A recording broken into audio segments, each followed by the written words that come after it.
wayekwazi ukuthi asuke azobikela mina inkinga. Wasuka la ngimsusa la ehleli khona.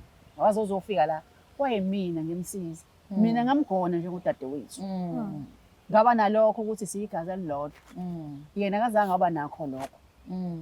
Okunalokho futhi uma sengitholile ukuthi wenza lento ayenzayo nobaba walengane. Wathi kwakumele ngithenge imbeleko ngibelethe. Oh. Yabo. Kwakulimaza shame. Kuningi sisi, kuningi. Nayo ingane le. Ngivele isuke ikhuluma isilungu kanjani. Hayi le. Leni ngihloniphile bazoba segcineni.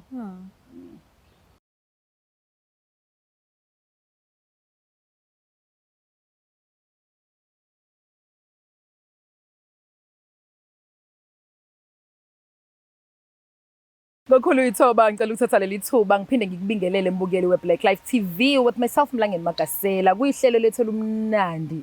Yo enye episode ethi isongeso eye for an eye.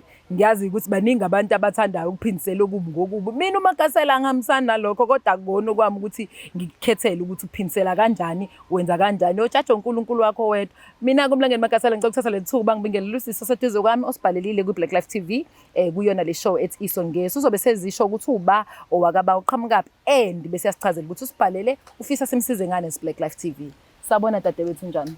Sanibona ninjani? Siyaphila. Cela ubingelele umbukeli. Ngibingelela nani babukele emakhaya. Igama awethu wakantobela osuka eEastern Cape. Yes mama. Yebo ngibhalile ke la kuBlack Life TV ngenxa yenkinga engibhekene nayo endlini. Yeah, talk to me. Inkinga engibhekene nayo lapha endlini. Shoot on 2010 ngashonelwa uma wami. Kwase kufikelela lapho ekuthenini ngize ngicine ngithatha umamkhulu ngiyohlala naye. Yeah. Ekuhlaleni kwami ke naye umamkhulu eqaleni bewumuntu okahle. Ngisafika nje ngiphatha kahle. Ekuhambeni kwesikhathi nami ngikhula ngigcine sengibona amanye ama-side wakhe engawazi. Okuyikona okungenze namhlanje ngabhalela lana ukuze ngithole kabanzi ukuthi mina naye sibangani ngoba kuningi esengidlule kona lapha endlini ngihleli nabo. So nje ngizocela bakithi ngicela usizo namhlanje. Okay sanda sami ngiyakuzwa. Uma udlule nemhlabeni ngo2010 ngo2010 wasuhlala nomamkhulu. Kade uhlala wedwa yini noma before behlala uma benomuzi owayewuthengile. Behlala sobabili. So manje nomamkhulu nihlala lapha emzini kaMama noma? Sihlala emzini yakho mamkhulu. Umuzi kaMama wenze njani wona? Umuzi wami awusele wodwa kuba bekuyimina kuphela ingane yakhe. So sawubekile nje. Hayi sengizobona ke ekuhambeni kwesikhathi ngiqhubeka ngihleli kahle indlaba. Wena sisi uyatohoza uyafunda? Ngibambile nje itoho isikole sengiqedile nje. Ngibambile itoho. Siyabonga. So umamkhulu izini lezi azenzayo ezenza ukuthi wena ubone ngathi khona okusalayo noma khona okulingayo ungahlangani kahle. Okay ngisakhula ey'ntweni ey'ningi umamkhulu bengangithengile nje into zokugcoba bengize ngigcine ngisizwa komakhelwane ngicele lapho-ke bangisize kodwa nje umamkhulu imali yami ubeyihola athengele ingane yakhe mina mengicela ngitshela ukuthi imali iphelele ekudleni ngoba nami la endlini ngiyadla kodwa ngagcina ngikhulile-ke kanjalo ngaze ngaqeda esikoleni ngazama-ke ukuthola amatoho namanje ngoba ngisebenza ngizama ngandlela yonke ukuthi ingabikho into eshodayo lapha endlini kodwa bona abakuboni lokho noma izinto ngiyithengile eziqondene nami gcina sisetshenziswa yibona ngendlela engalunganga. Uma uthi ibona ubani ubona umamkhulu nezingane naye? Umamkhulu unaye ingane engicishe nje ngilingane nayo okuyiyona ngaphansi kwakho noma engaphezulu? Ingaphansi kwami. Okuyiyona nje engihlupha kakhulu ngoba mengithengile impahla unokuyithatha igqoke mase ngiyibuza kube umuntu ongazazi la ngiyithola khona ngiyithola sesimene ongokusakwazi ukuthi ubuye uyigqoke. Kuyinto kanjalo. Sometimes kuyenzeke la wena mntanami ukuthi ucabanga ukuthi uyahlukunyezwa kanti ezinye izinto zakufundisa ngempilo. So that is why ubona ngathi ngixila kakhulu ngifuna ukwazi ukuthi ukuhlukumeza ngayiphi indlela. Mhlambe ngokupheka endlini uyaenze njani? Niyapheka noba uthuna usisi noma nipheki? Niyashintshana kwenzakala? Nkosi yami ngoba usisi ushesha abuye esikoleni ngithi ngibuye emsebenzini ngabo 5 ngifana ngenziwanga lutho kube yimina nje oqala phansi aqoqe ezindlini abeka amabhodwe mina nje obhizi kakhulu lapha endlini. Umchazela umamkhulu mhlawumbe uyathini kuwena?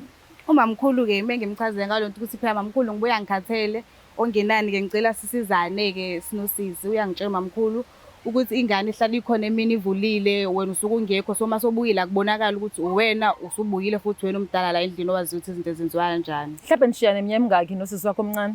Hhayi ngimshiya ngo-5 years. Not too bad, eh?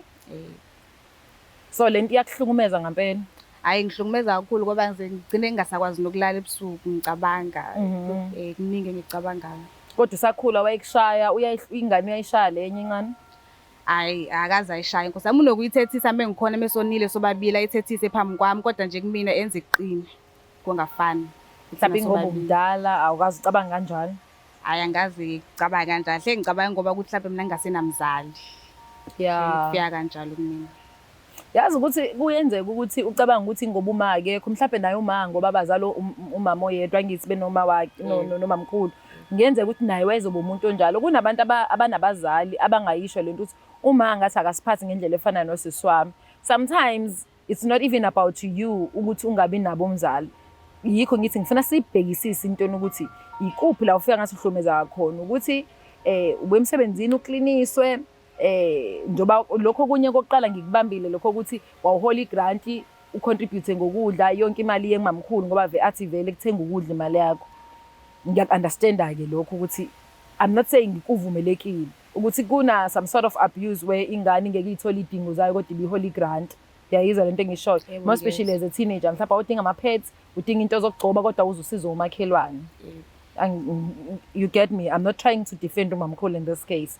Ngizama ukuthi ngingidlalele ama possibilities ukuthi sometimes you abuse ngisho na biological mother yakho kodwa not really ukuthi abuse suke kufundisa. Kodwa into ezisijwayele ukufundiswa zona sibe sicabanga ngathi abuse. Kodwa ngifuna ukuthi ngimvumele mhlawumbe because when isazi kangcono istory nami mina ngizinto ishoyo. But umamkhulu mesizama ukumthola sizobona ukuthi sizokwazi ukumphenya sithole ngempela ukuthi uyenza ngamabomu lento yini mayenza uyenzelani uzofile kanje ekhaya. So uzongivumela ukuthi simbize umamkhulu ucabanga izoba njani i-relationship yakho after this because kuzofanele simbize abe khona la and then mase khona la sikhulume naye ucabanga what's gonna happen after mhlawumbe yini oyilindele i-outcome out of this. Into engiyilindele emva kokuthola usizo ngilindele ukuthi esinomamkhulu sibambisane siphilisane kahle sithole nokuthi yini imbangela yalento eyenzakalayo bese sivela nesisombululo esizosenza ukuthi-ke impilo yami nayo ibe kahle. So nje ngingasimoshi isikhathi uma ucabanga ungeke usakwazi at this age ukuhlala emzini kama wakho ngoba umuntu osotahozayo uhamba ohlala wedwa kodwa ngisho ukuthi ushiye kambi si-resolve i-issue mhlawumbe ubanikeze ispace uyoyimela ucathi kuzoba nzima for wena? Hayi kungaba nzima nkosi yami ngoba mhlawumbe ngisafisa ukuthola uthando lamama mhlawumbe ashintshe umamkhulu indlela benza ngayo angiphathe ngenye indlela. Okay. Sengitholile futhi enye into esibili ama-expectations indlela expect umamkhulu ukuthi adlale irole kama ngoba uma ushone asisamncane. I hear you my love. Asenzeni kanje asathe umamkhulu ungalandi kakhulu simbe sizama ukumthola sizwe from her ukuthi ngabe lokho kwenza ngenhloso ngabe kunezizathu behind ukuthi wena angakutreat kahle kodwa ingane yakhe nibe nicishe nilingane naye treat ngendlela engcono kunawo. Siyabonga. Njengoba usizela ke mbukelo Black Life TV dadewethu echaza udaba lakhe ukuthi washonela uma wakhe ngo-2010 wayesamncane kodwa uthe meseshonela uma wakhe wasehlala nomamkhulu washiya umuzi kama wakhe. However umamkhulu indlela ade emtreat ngayo ubona ngathi nje ine abuse eningi and uyambona ukuthi ngathi kukhona into ekhona kena behind but ukuze thina siqinisekise lokho akushoyo ngoba phela uyena owazi kangcono ubuyena ogqoka isicathulo simpintsha kangakanani. Azizama ukuthi sithathe intambo siyiphose kuStufuza njengoba wazi ke mbukelo weBlack Life TV ukuthi lolu hlela ngilenze ngedwa ngilenza noStufuza uma sisindlela udla ngamandla ezulu. Zothi mase siyakena simphose kuyena umama sibone ukuthi uyamthola yini mase mtholile ke then sokwazi sesihlangane sonke sizwe ukuthi ngempela sesinama side onke ezitori sibone ukuthi siya kanjani phambili kulolu daba. Kodwa egcineni ngiyakuthembisa ukuthi kufanele sigcine sitholile iclosure ukuthi wenziwa yini umamkhulu ukuthi atreat ingane kanje uma ukuthi akayitreat kanje I understandisa ukuthi hayi ngikuhlukumeza ngiyakuthanda mina umlangeni magasela intambo ngiyayithatha ngiphosa kuStufuza uyena ozohamba akakhuluma nomamkhulu bese siyabuya sihlanganise sonke siyabuya.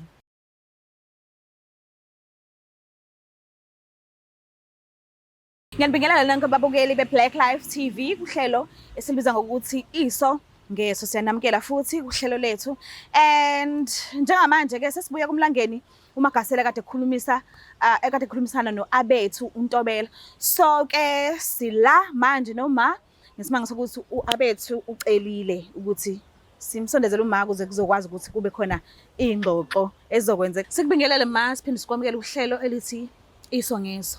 Bengicela nje ukwazi isibongo negama lendawo la uhlala khona. Ngofikile emaphumulo ngihlala eNanda. Okay, ukhulele eNanda vele. Amen, yebo. Oh, all right. Uyamazi u-Awethu Ntobela? Ngiyamazi u-Awethu. Ngimazi kakhulu. Ingane ezala udadewethu olama mina osengasekho emhlabeni. Oh, shuthi ingane yakho. Yebo, ngamanye amagama ngumamkhulu. Okay, mhlambe uhlala naye endlini? Sengihlala naye endlini kodwa ngithola udadewethu behlala ekhaya kadadewethu. Ubuye ngoba udadewethu esegula umama wakhe. Futhi wabuya naye sena 5 years eseza naye la kumina. Oh, okay. Sure. Mhlambe ke ukuhlalisana kwenu benihlalisana nje kanjani? Ube umntwana nje onjani? Ngathi uyingane ethulayo. Okay. Uyathumeka noma umtshela ukuthi into akayenze uyayenza lonto leyo. Okay. Akaquduli kahle ngizosho njalo. Okay. Kodwa uma menze into noma wakhuluma into mhlambe engayizisisa kahle umbona ukuthi agcwala inyembezi emehlweni. Oh, okay. Uyamthanda? Ngiyamthanda. Okay. Okay, njengoba ebhalile ma akekho happy Nkosi yami, akekho happy simo nje sonke sasekhaya and uyazi nawe thina endle emnyama asikwazi ukuvesana sisuke sibaqonda abazali ukuthi sesiyabahlalisa manje phansi sebaqulisa asinawo mhlambe amangisa akwenza lokho kodwa thina sazi ukuthi asikwenzi lokho. So ingakho ke ebhalile kuhlelo akekho happy akaneme neze. So uyadinga ukwazi ukuthi ingabe uma kanti wamenzani ithini into noma ngabe kuthiwa umntwana vele kumele umkhulise kahle la onekhona umdiscipline kodwa hayi ukuthi azazibone naye engazi ukuthi phela mhlambe azasolana ukuthi hayi shutha ngizalwa mina la mekuthi isimo sikanje la ngithi mina ikhaya lami khona. So udinga impendulo eziningi kahle ngicela nje ungichazele ukuthi mhlambe indlela mhlambe afike ngayo emhlabeni noma yini noma wawungazwani nosisi wakhe nomama wakhe okusisi wakho noma mhlambe izono zenu abantu abadala seziwela kuyena udinga ukwazi ukuthi hayibo kanti kwenzakalani ngoba akekho right. Chazile kumlangeni uMagasela akekho right ngesimo sasekhaya. So ngicela ungichazele bandla ngiyacela. Nkosi yami sihambe waze wafika la. Ukulindele yini? Bengalindele lutho. Okay. Kuthi Nkosi yami yena uyingane engazilutho. Udaba kahle luphakathi kwami nomama wakhe owudadewethu. Oh, okay. Lo othakasekho. Lo ngasekho. Okay. Ngizolibeka nje udaba ngeke ngiye le nale. Yebo. Umama wakhe. Yebo. Wahamba nomuntu oyesezongilobola mina. Bezomnyeni wami wabaleka naye wahamba naye. Seqalile senza amalungiselelo ngoba umbekisa nemali yamalobolo kwakuyimina lo. Oh, okay. Sihlanganisa sibeka. Kanti bengenakho ukusola uthema sesekwenzakelile bengibona ukuthi ngesikhathi uma ngabe kufanele ngiyolala bobabili bebenesikhathi sokuhlala babuka iTV. Kodwa nginganaki lutho. Benganaki lutho kodwa le nto isimbuyela yonke. Yakuhlanganela. Seyahlangana yonke ukuthi wavele wabaleka naye wahamba naye. Uthema sesekufanele abuya ekhaya wabuya umama kaOwethu esegula esihamba noOwethu. Kahle futhi uOwethu ngumamkhulu ngiphinde ngibe futhi step mother wakhe. Oh, okay.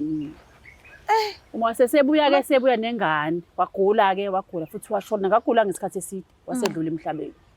Ingane ushuthi kungenze ukuthi ingane lisa thizeni lo wakho ngaphambilini.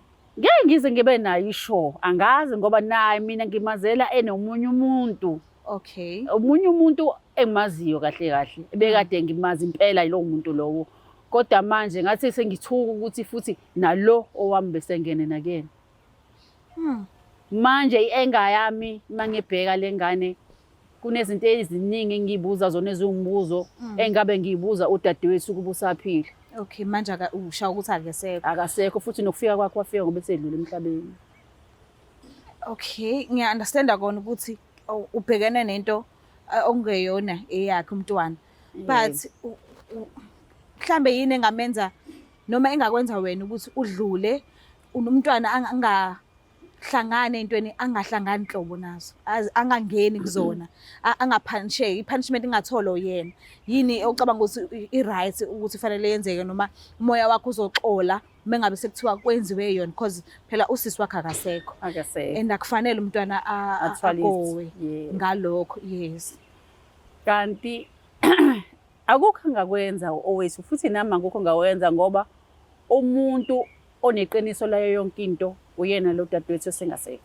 Okay. Mina okufanele ngikudlulise ku-owethu ngimthathe ezindodakazi yami ngoba umntwana akazi lutho bengazi ukuthi futhi yonke into ebengiyenza kuyena ibemlimaza emoyeni kangangokuthi usehambe waze wafika la.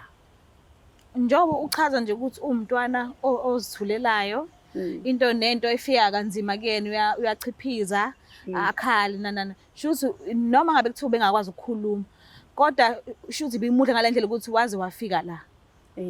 So ngicela nje sihambe sekumlangeni Magasela naye undodakazi wakho mhlambe mesikhulumisana mhlambe khona isixazululo eningase nisithole enizoqhubeka niphile ngaso because impilo iyaqhubeka ngalokho ekuhlezi kunje. Yebo. So ke asibabona.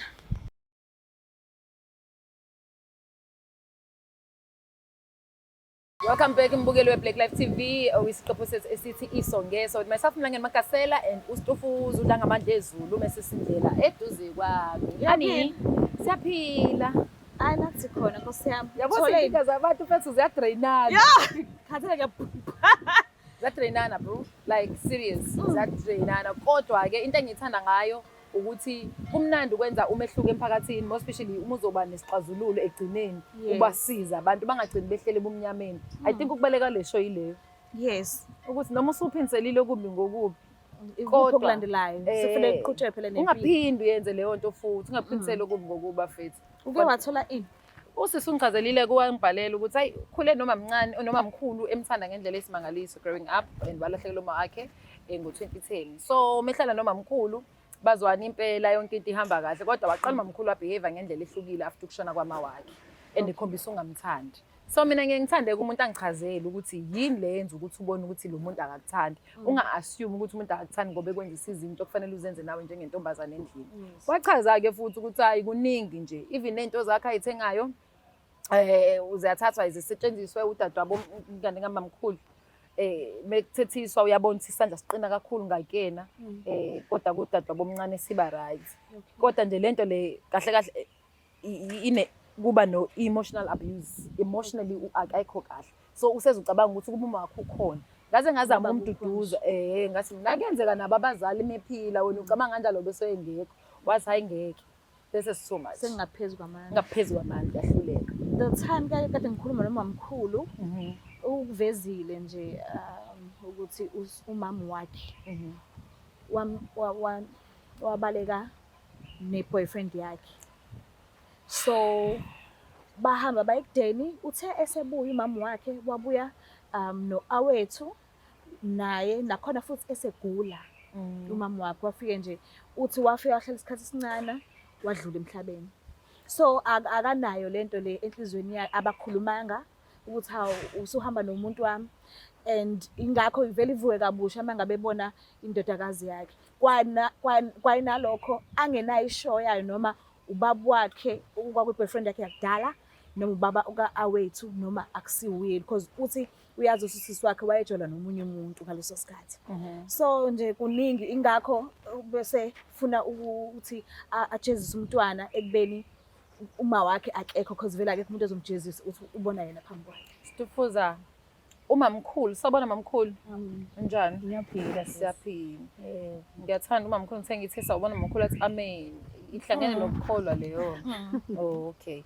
So ngithi mina Stufuza umamkhulu uthi ingane unenkinga naye ngoba udadewabo uma walengane wamthathela indoda. Yes. Sure. Inkinga nje iyona leyo. Uyaphila? Ngiyaphila njani? Ngiyaphila nami. Ngiyajabula ukukubona.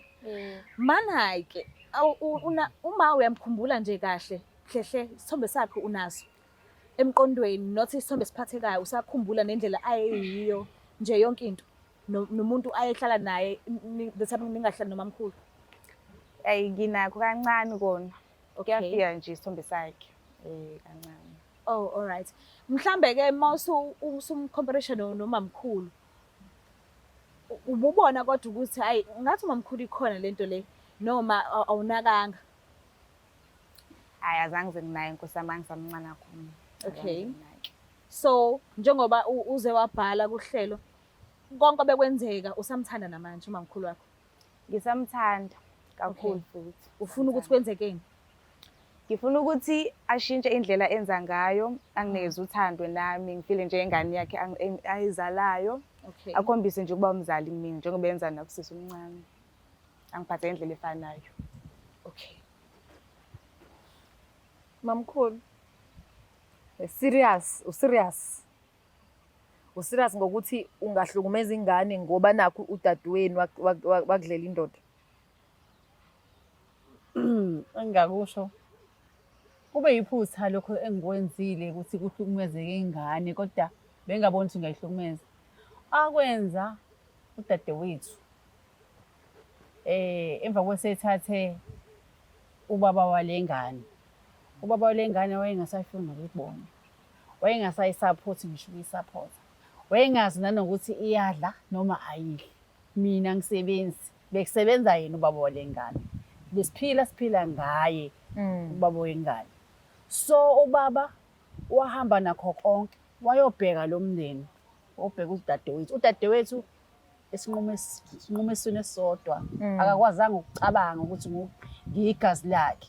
Nami benginomntwana. Waphinde wangiphuca iqatha emlonyeni azi ukuthi angisebenzi nginomntwana. Wakhohlwa wahlala wafudumala yena waphila kahle. Le ngane wakhohlwa yena kangangokuthi bengize ngibizwe ngisho esikoleni ngithola amacala. Ithiwa isi-abuse nezinye ingane. Sishaya ezinye ingane iphuca ingane ikhafini. Sithi bese kuyingane ukuthi bisihalela ibona ezinye izinto zezinye ingane iphuca ingane. Ngoba ekhaya ingayitholi. Ngoba ekhaya ingakutholi kade ikuthola. So njalo uma ubuka ugirl ukhumbuza leyo nto uthi uma wakho wangenza kanje. Wangenza into ebuhlungu ngazo ngayinhlekisa emphakathini. Bathiwa udadewenu okwenza nje. Njalo mangiphuma kuba nalowo magama kangangokuthi bengumuntu okholwayo ngaze ngashiya ngisho esontweni. Oh, amen vele sekuyinto oyijwayele hayi ngoba usakholwa. Into engijwayele bengumuntu wesonto vele. Manje na ke kubuhlungu ukuthi uthi umile uyashumayela or khona into oyenzayo ebandleni ebese uyabhuqwa ngento eyenziwe udadewenu kwena. Omunye umuntu wesifazane ungakumtshela uthini ungambonisa uthini. Ngoba abantu ukuthi uma ukhuluma nabo umuntu athi njengoba kwenza udadewabo nje umehlulile usezotshela thina ukuthi asenzi. Hayi wabheda udadewenu wabheda kakhulu. Yeah. Akenzanga kahle. Yeah. Kodwa inkinga yami wayengekho lo wangena. Wayengekho lana kodwa iphutha lami ukuthi ngase ngimbuka sengibukela nengane yami. Ngoba phela yena bese phila kahle nami ngathula ngabuka ukuthi ingane yami bephila kanjeni. Ayisakutholi lokho. Okusho ukuthi konke lokho ibikuthola sekuya lapha yana. Awunakho ukusola ukuthi kwa boyfriend wakho lo awunaye ubaba wakho girl. Uthi Angithi uthi usisi wakho akuthathela indoda. eno boyfriend. Wakuthathela indoda yakho. Yebo. So awunakho ukusola ukuthi indoda yakho leyo ubaba kantombazane. Unakho. Bengiba nakho lokho ukuthi ngenzeka ngoba phela lento yabe bengayazi ukuthi yaqala nini. Uphi udoda kuphi husband uboyfriend lo? Angimazi lokho wahamba. Ubaba wakho yamazi wena sisi. Angimazi anginaso nje nesithombe. Cabangani mfethu? Yibo. Uneminyaka emingaki owakho umntwana? Umntwana una 17. 17. Uneminyaka? Ngina 19 kulo nyaka.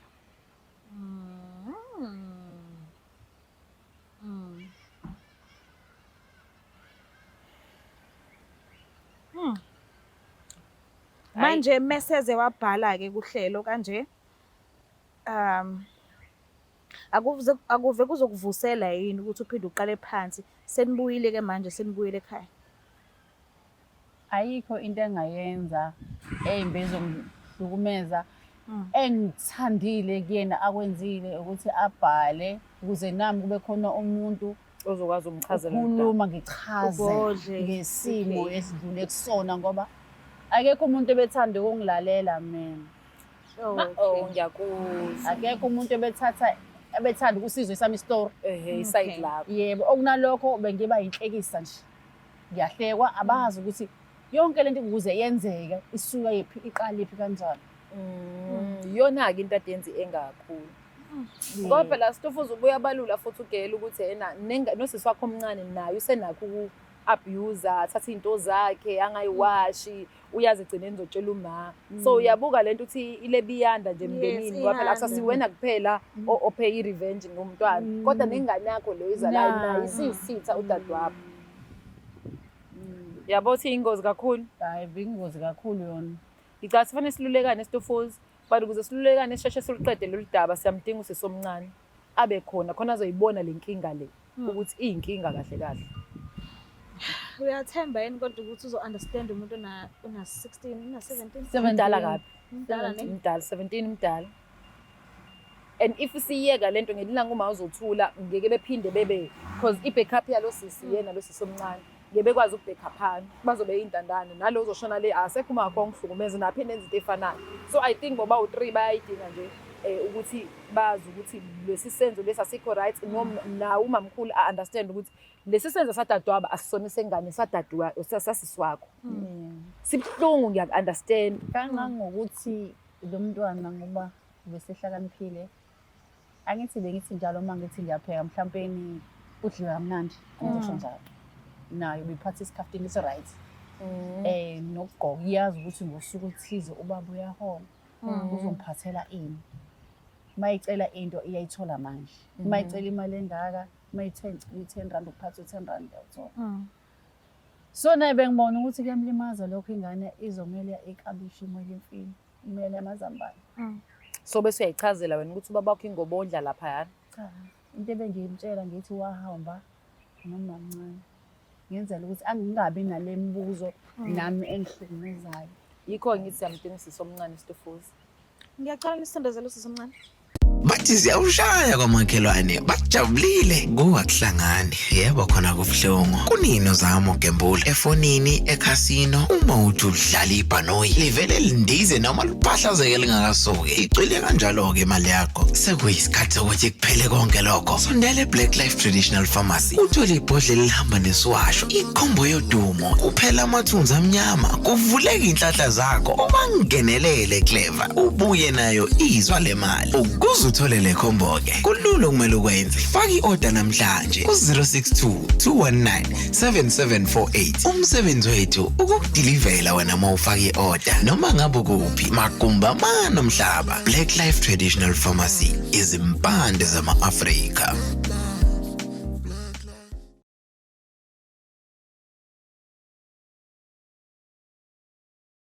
Welcome back mbukeli we-Black Life TV. Njengoba kade sichaza uSitofuza ukuthi siyolanda umntwana usisi omncane ukuze naye abe khona njengoba silizama ukuthi sixazulule lolu daba lomndeni. Kahle kahle weSitofuza befana ube inkinga zomndeni lezi. Kodwa-ke phela kwase kuba ukuthi uhetheke kakhulu ma wasephinde waphindisela okubi ngokubi kodwa futhi kumuntu orungi kwase yaphoqa ukuthi kube yiso ngeso. Awungitsheli Magasela. Sure. If lento ebhekene noma beyibhekene nawe kuzokwenzani? Usisi wami angithathela indoda. Yes. Bese emva kwalokho esegula abuye sigula bese esezodlula yashona. emhlabeni khona indodakazi yakhe la wayekhulisa indodakazi usanesilonda nje sokuthi wahamba nolokhuzana wakho. Because uthe ukube mekuyimina. Yes. So into yokuqala efanele engizobachazela ababukeli ukuthi uMagasela uyazwana nama-therapist. Uyabazi nabantu engihleli nabo? Yebo ngiyabazi. Ubuzela kuphi? Khalami sisi wami. Uhlala nabo endlini? Ngihlala nabo. Mana injani nje impilo ekhaya kakhulukazi mekuza ngasekuzwaneni okuhlanzekile? Hayi akukho kuzwana okuhlanzekile. Akukho? Yindaba inkinga ikephi? Umama lo njengoba ewumamkhulu kasisi Akamphathi Yini uthi kahle. umamkhulukazi akusumama wakho? Ayena. Yini pho uthi umama lo umamkhulu kasisi yini ongathi uma Ayi, Awubizi nginamahloni ezinto abekangenzisa Akubizi zona. ngoma yini kanti? Unamahloni ezinto abekwenzisa zona? Yebo. Okay, ngicela ukwazi ongitshele nje ungidlalele ukuthi ube yini le abekwenzisa yona namahloni yakho. Uze ungakwazi ukuthi uthi umamkhulu kasisi.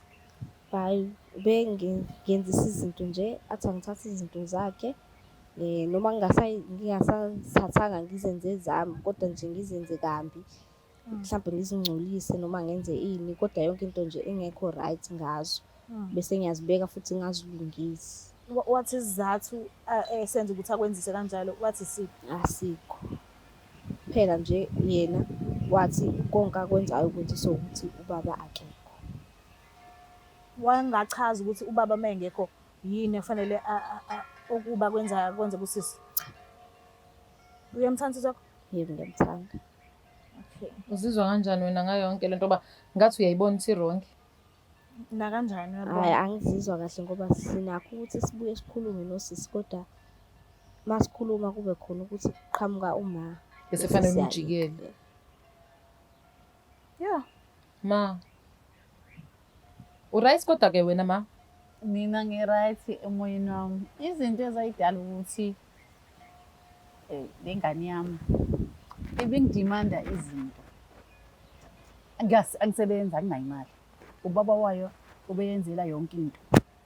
Ingane ivele ifune into ongakwazi ukuyenza. Ungakwazi ngisho nanokuthi uzoyithathaphi. Angithi njengamanje angibhekane namakhelwane, angibhekane nabantu through ubaba wayo ngenhlekisa.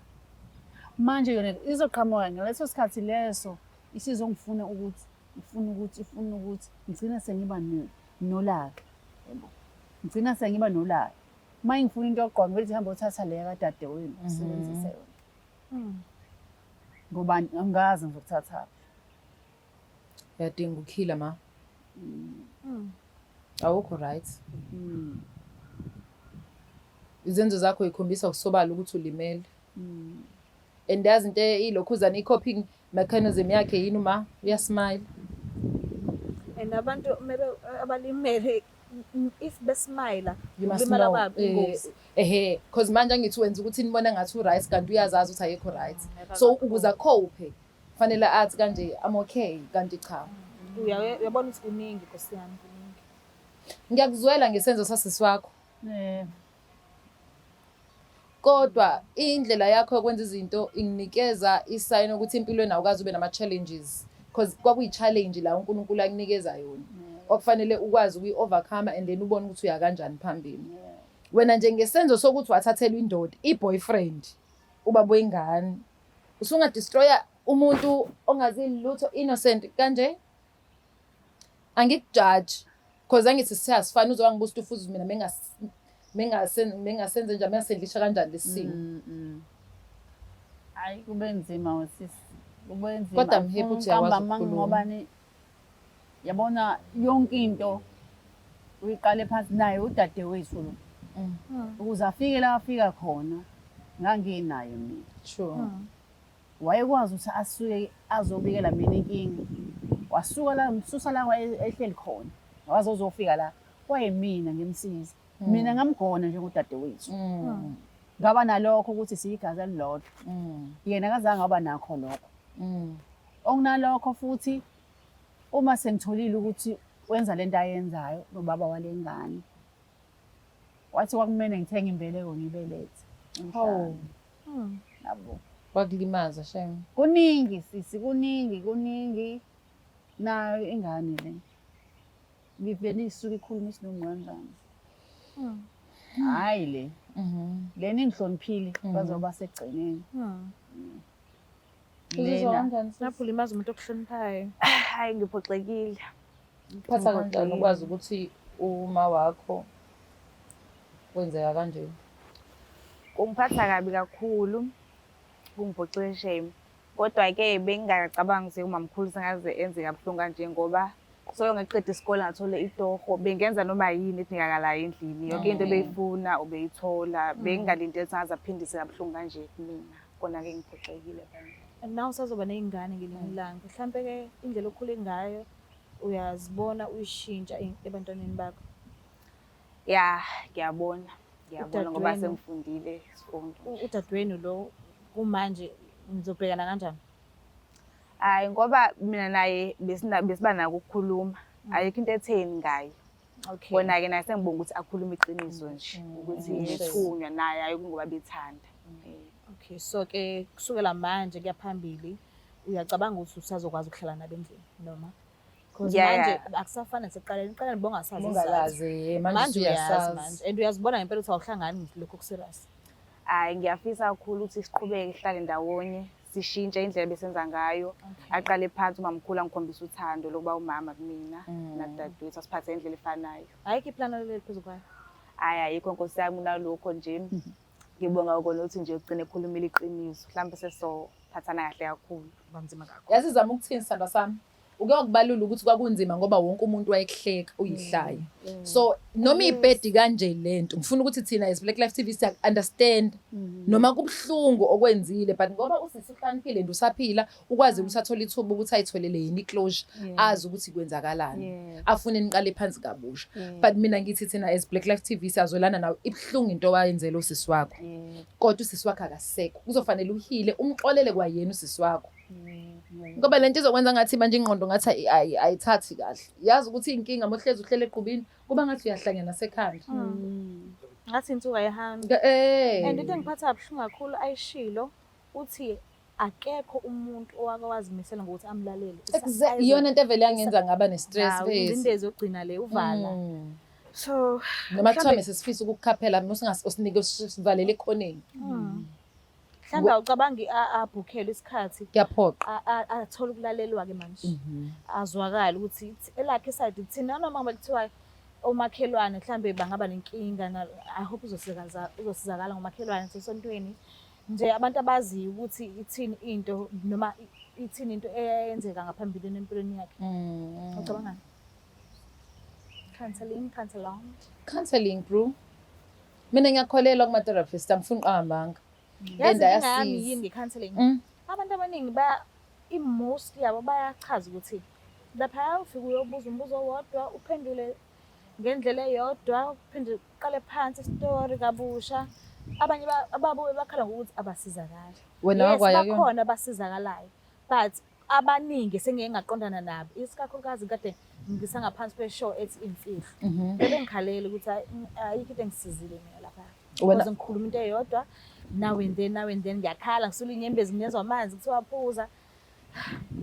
Okay. So akuthina sonke sikwazi yes ukusizakala nge-counseling. Akuthina sonke. So uma ngiyavele ngicabanga ukuthi simbhukhele i-counseling but what if akayena ilo muntu lo osizakala nge-counseling? Ofanele sikwenze kanjani ukudilana naleso simo leso? Engizokusho nje mfethu ngizoyimela i-counseling yazi lento ihambisana nawe wena umuntu. Kuyenzeka omunye umuntu athi mina umuthi omkhuhlane awungisizi shame yini imithi emkhuhlane le mhlawumbe umuntu yena ama-allergics mina wangilalisi omunye athi ayangilalisi. Kodwa to tell you the truth kuyasiza ukukhuluma vele uzobuza wena umuntu ukuze akwazi ukudiagnose i-root cause of your problem.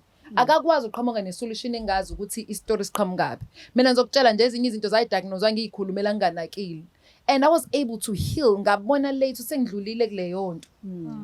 Ngabona ukuthi engidlulile ubona ngani ubona ngama-test ukuthi labantu kade ubadinele uma uhlangana nabo une-peace.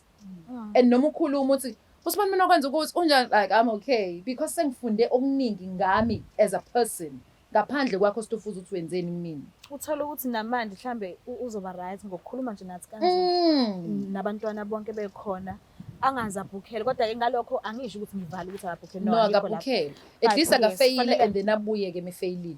Yes. Buya mina uma ukuthi ufeyilile kwi-counseling ukuthi hayi bantu abami ngibabonile laba abantu abangisebenzela ubuye uthi nje guys angisizakalanga sibone ukuthi sokusiza kanjani. Mntanami ngibona ungekho right are you okay? Yes, I'm okay. You sure? Sifuza akekho right ugel. Uyayisola ngezinto ade uzenza ngithi. Ngubona ukuthi kurong. But I'm happy ngoba siswakho ushilo ukuthi yena uya understanda ngoba kwangawena uyazi ukuthi seyabona manje sibaqhamuka. Na you right. I think umuntu adinga usizo kakhulu uma kodwa naye-ke ukuze angaqhubeki ngoba phela into omusuke wayenza ugcina bese segazini uqhubeke uyenze Kuze for umhlaba ujwayele. wethu. Yikho ngihlezi ngithi abazali abayikwenza ingane into engasile ngoba ingane igcina icabanga ukuthi into e-right. Ngicathi la u-right sikwazile ukusiza dadewethu. Hayi ngisizakilile kakhulu futhi. U-right. Hayi sengi-right.